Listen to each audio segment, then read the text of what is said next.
Perovića Mari,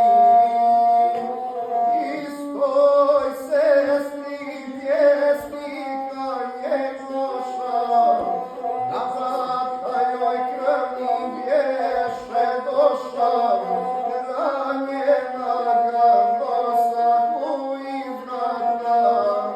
ali sestra velikoga brata, neće pred njim zatvoriti vrata.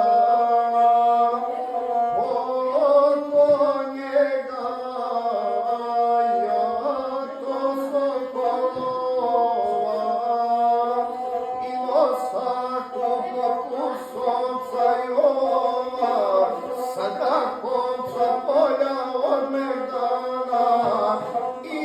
na njemu 7-8 rana. On je zakla Perovi Stevana, mina sina Perovića Andrije,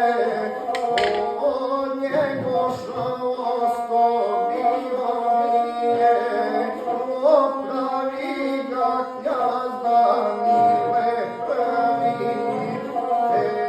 zagazi po nevinoj krvi, da ne strepi Petrom iz Danile, pa ga noća doniješe mile, baš kod Mare Stevanove majke, kod velike Crnogorke stare, šta uradi što druga ne može, da krvniku na nuždi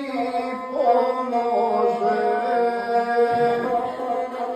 Usovca je predusrela popa, koji joj je